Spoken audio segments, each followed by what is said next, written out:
are 4 speaking warm-ups, activities, or games that are gonna make your ESL classes a little bit more fun. I made sure that these 4 activities are so easy to do because I feel ya, dear fellow teachers. Being a teacher takes up all of your time, so I'm here to save some of your precious time and at the same time help you have great classes. All of these games were tried and tested in many of my classes and students got really engaged. So let's dive in. The first activity is alternate ending. Pick some famous stories or tales like the story of Cinderella, Snow White, or any popular fiction. Write the titles on cards, or you can stick to one story for all, up to you, and ask the students to pick one. If you have a small class, then students better work individually, but if not, then divide them into pairs or groups.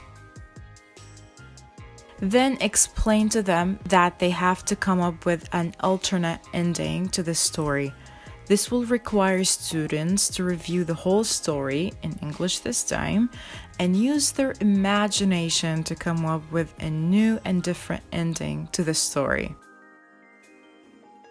So instead of Cinderella getting married to Prince Charming and living happily ever after, students need to expand their creative skills and imagine the same story, however, with an ending all their own.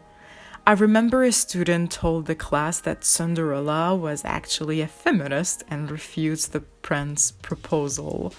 You will be amazed by how creative students can get.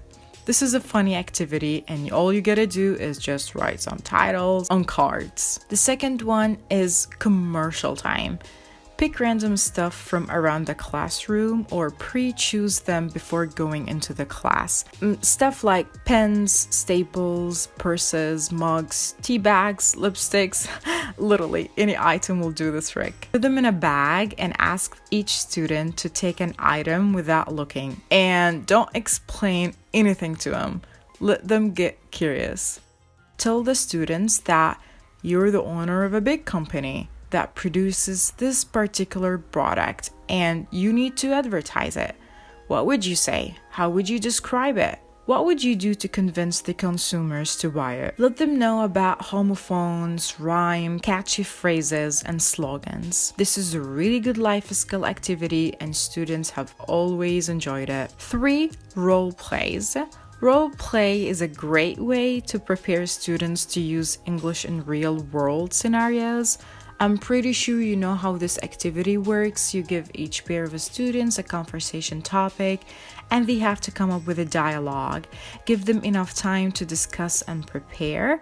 I'm gonna share with you some fun everyday dialogues that I've been using with my students. The first one, the setting is a phone call between 2 friends and phoning a friend inquiring about a job position. The second one is at a store, a mother and a daughter, and they shopping for a dress for a birthday party. This one is pretty good actually. The third one is more practical, an interviewer with an interviewee, and the topic is obviously a job interview. The fourth one is my favorite, and I feel shameful to say that, but I said it anyway. It's like 2 neighbors sipping coffee together in the morning and gossiping. The fifth one is so funny.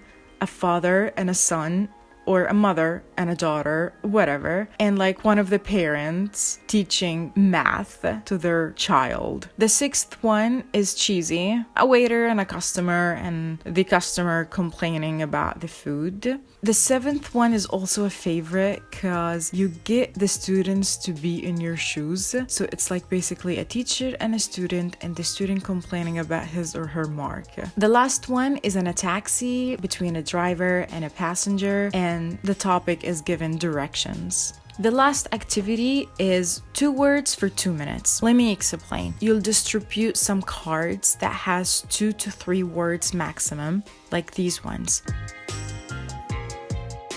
Ask the students to talk about it for 2 minutes non-stop, and I usually set my timer for them. I think it's challenging in terms of fluency, and I love it because it encourages the students to communicate the meaning rather than how many mistakes they make in grammar, pronunciation, and vocabulary. I believe fluency is important, and in this particular activity, students are not only practicing fluency, but also expressing their own ideas on different topics. If their lower levels, give them some time to prepare, or they can do it at home and present it the next class. But with higher levels, allow a 2-minute preparation time, and they should do it on the same day. That's pretty it, dear teachers.